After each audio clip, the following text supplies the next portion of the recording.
어느 조용한 시골 마을에 대학생인 지훈이가 방학을 맞아 할머니 댁에 내려가게 되었다. 지훈이는 늘 그렇듯이 마을 주변을 산책하고 오래된 친구들을 만나며 한가로운 시간을 보내고 있었다. 그런데 어느 날 밤 마을 어귀에 있는 오래된 폐가에 관한 이야기를 친구로부터 듣게 되었다. 그 집은 오랫동안 비어 있었고 마을 사람들은 그곳에 귀신이 출몰한다는 소문을 속삭였다. 지훈이는 평소에도 무서운 이야기를 좋아했기 때문에 그 이야기는 그의 호기심을 자극했다. 그래서 친구들과 함께 그 폐가로 향하기로 계획을 세웠다. 다음 날 밤 지훈이는 플래시를 챙기고 친구들 몇 명과 함께 폐가를 찾았다. 집에 다가가자 오래되어 삭은 목조 창문과 풀로 뒤덮인 정원이 그들을 맞이했다. 그들은 약간의 두려움에 휩싸였지만 모험심이 더 컸다. 그들 중 누군가가 문을 열었고 오래된 경첩은 으스스한 소리를 내며 열렸다. 안은 먼지와 거미줄로 가득했고 오래된 가구들이 어수선하게 놓여 있었다. 갑작스럽게 찬바람이 불어와 등을 스쳐 지나갔고 모두 순간 소름이 돋았다. 그럼에도 그들은 탐험을 계속하기로 했다. 지하실 문을 발견한 지훈이는 친구들과 함께 그곳으로 향했다. 지하실은 더욱 으스스했다. 희미한 조명 아래에서 그들은 벽에 걸린 낡은 사진들을 발견했다. 사진 속 가족은 전혀 웃고 있지 않았고 그들의 눈은 마치 누군가를 응시하는 듯했다. 지훈이 그중 한 사진을 뚫어지게 보고 있던 중 갑작스레 뒤에서 발자국 소리가 들려왔다. 그들은 깜짝 놀라 뒤를 돌아봤지만 아무도 없었다. 결국 그들은 겁에 질려서 둘러 집을 빠져나왔다. 그러나 그날 밤 지훈은 잠을 이룰 수 없었다. 왠지 모르게 그 사진 속 가족의 얼굴이 떠오르며 불길한 느낌이 엄습했다. 그때 창문 너머로 뭔가가 스치는 느낌에 창문을 향해 몸을 돌렸다. 어둠 속에서 누군가 그를 바라보고 있는 듯 한 형체가 보였다. 당황한 지훈은 바로 불을 켰지만 창밖엔 아무것도 없었다. 그날 이후 지훈은 계속해서 알 수 없는 한기를 느꼈고 폐가에 다녀온 친구들 역시 같은 증세를 호소했다. 그들은 점점 악몽에 시달리기 시작했고 결국 모두들 마을을 떠나 학교로 돌아갔다. 하지만 서울로 돌아온 이후에도 지훈을 따라다니는 음산한 느낌은 사라지지 않았다. 몇 주 후 지훈의 꿈속에 한 여자가 나타났다. 그녀는 폐가에서 본 사진 속의 아이였고 슬픈 눈으로 지훈에게 뭔가를 전하려 애쓰고 있었다.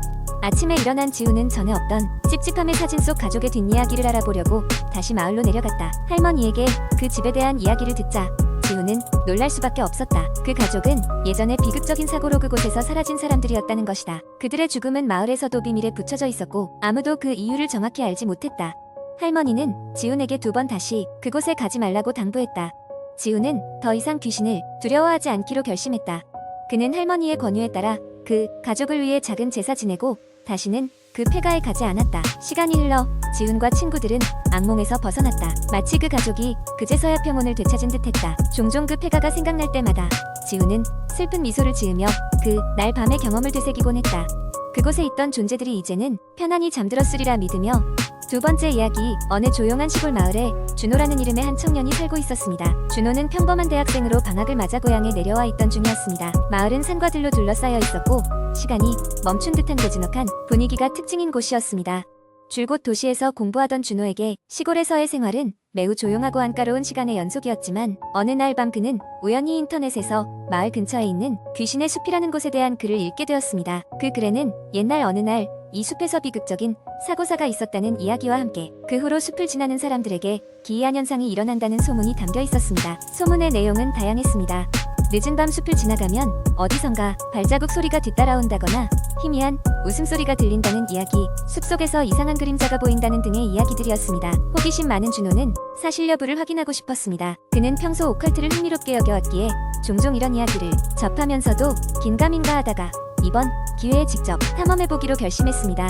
드디어 계획한 날이 되었습니다. 준호는 카메라와 녹음기 그리고 손전등을 챙겨 늦은 밤 홀로 귀신의 숲으로 발걸음을 옮겼습니다. 마을에서 숲까지는 20분 정도의 거리였습니다. 밤하늘은 흐렸고 달빛조차 희미한 저녁이었습니다. 숲에 들어선 순간 준호는 기운이 묘하게 느껴졌습니다. 처음엔 그냥 밤이라 서늘한 것이라고 자위했지만 무언가 설명할 수 없는 냉기가 몸을 감싸는 듯한 기분을 지울 수가 없었습니다. 숲속으로 더 깊이 들어갈수록 발걸음이 무거워졌습니다. 중간쯤 갔을 때쯤 그의 등 뒤에서 부스럭거리는 소리가 들려왔습니다. 순간 놀라 돌아봤으나 아무것도 보이지 않았습니다. 그는 촉각을 곤두세우며 주변을 살폈고 이내 아무것도 없다는 생각에 비웃으며 다시 길을 재촉했습니다. 그러나 몇 발자국 되지 않아 이번엔 속삭이는 소리가 들려왔습니다.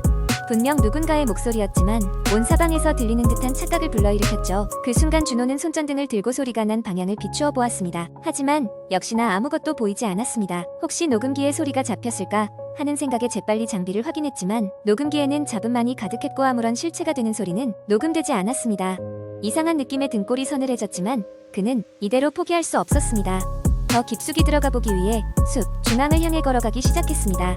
그때 갑자기 그의 손전등 빛이 꺼졌습니다. 깜짝 놀라 여러 번 버튼을 눌렀지만 먹통이 되어버린 손전등은 다시 켜지지 않았고 등 뒤로 서늘한 기운이 느껴졌습니다. 혼자라는 고독감과 주변의 압박 속에서 준호는 급히 숲을 빠져나가야 한다는 직감을 느끼고 돌아서서 걸음을 재촉했지만 발길이 떨어지질 않았습니다. 그는 낯선 기운이 바로 뒤에 서 있는 것 같은 착각의 눈을 감고 걸음을 옮기기 시작했습니다. 어느새인지 모르게 숨이 차오르고 마침내 숲의 경계에 다다랐을 때 무언가가 그의 앞으로 확 지나가는 것을 느꼈습니다. 그 순간 그는 두려움에 사로잡혀 무작정 달리기 시작했습니다. 그리고 얼마 지나지 않아 숲을 벗어난 뒤에야 멈춰섰습니다. 가쁜 숨을 몰아쉬며 마을에 돌아왔을 때 그는 한 가지 깨달았습니다. 방금까지 들리던 그 소리들과 느낌들은 더 이상 존재하지 않았습니다. 집으로 돌아온 준호는 혹시나 하는 마음의 녹음기를 확인했지만 그 안엔 아무것도 녹음되어 있지 않았습니다. 하지만 준호는 분명히 느꼈습니다. 그 숲에는 뭔가 설명할 수 없는 미지의 기운이 흐르고 있었다는 것을. 그리고 그 기운은 그날 밤 오직 그에게만 느껴졌던 것입니다. 이후 준호는 다시는 그 숲 근처에 가려 하지 않았고 그날의 일을 진정한 공포의 썰로 간직하게 되었습니다. 마을에서는 여전히 그 숲에 대한 소문이 계속되고 있었고 일부는 호기심에 방문했다가 아무 일 없었다고 이야기하기도 했지만 준호는 더 이상 그 숲 근처에 가고 싶은 마음이 없었습니다. 그렇게 그의 여름방학은 끝이 났고 그날의 기억은 언제나 그의 뇌리 속에 서늘한 흔적을 남긴 채 남아 있었습니다.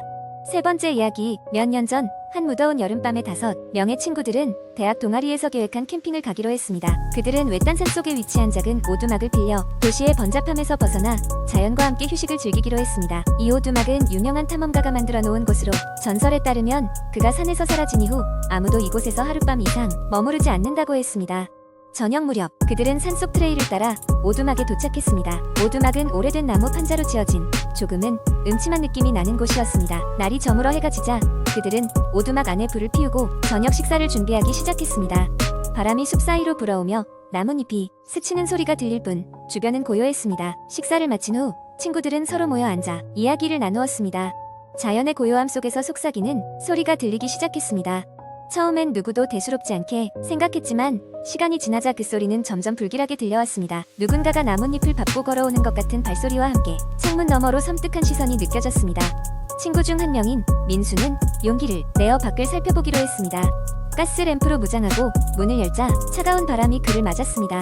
그는 친구들에게 곧 돌아올게라고 말하고 문 밖으로 나섰습니다. 모두가 그의 발걸음을 유심히 들으며 불안에 떨고 있었습니다. 그러나 시간이 지나도 민수는 돌아오지 않았습니다. 불안감에 휩싸인 나머지 친구들은 민수를 찾아 나서기로 했습니다. 그들은 하나로 무리지어 산길을 따라가기로 했습니다. 나뭇가지가 흔들리며 사람의 웃음소리가 들려왔습니다. 막다른 길 끝에서 그들은 민수의 손전등을 발견했습니다. 손전등은 땅에 놓여져 있었으며 주변에는 민수의 발자국이 이리저리 흩어져 있었습니다. 소름 끼치는 기운 속에서 그들은 크게 당황했습니다. 갑자기 한 친구가 그들의 뒤에서 무슨 소리를 들었다고 말했습니다. 순간 그들은 얼음처럼 굳어버렸습니다. 머릿속엔 다시 오두막으로 돌아가자는 생각이 가득했고 결국 찾는 것을 포기하고 돌아서기로 했습니다. 오두막에 겨우 돌아왔을 때 그들은 민수가 다시 거기 있었다는 것을 알게 되었습니다. 그러나 그의 얼굴은 잿빛으로 창백해져 있었고 입술은 파래졌습니다. 그가 설명하기를 무언가에 홀린 듯 산을 헤매다 오두막으로 돌아온 것이었습니다. 그러나 그는 그동안 아무도 본 적이 없다고 했습니다. 친구들은 혼란스러웠습니다. 결국 신비로운 경험 이후 친구들은 그곳을 떠나기로 결심했습니다. 오두막을 나서는 순간 문에 걸려있는 오래된 노트 하나를 발견했습니다. 그 노트에는 여기를 절대로 떠나지 말 것, 외딴 산 속에 여전히 무언가가 기다리고 있다 라는 글이 남겨져 있었습니다. 친구들은 그 후로 다시 그곳을 방문하지 않았습니다. 여전히 오두막과 그 산 속에는 어떤 비밀이 숨겨져 있는지 아는 사람은 없었지만 그날 밤의 이야기는 각자의 머릿속에 깊은 공포로 남아 있었습니다. 이 경험은 그들이 평생 잊지 못한 여름밤의 공포로 간직되었습니다.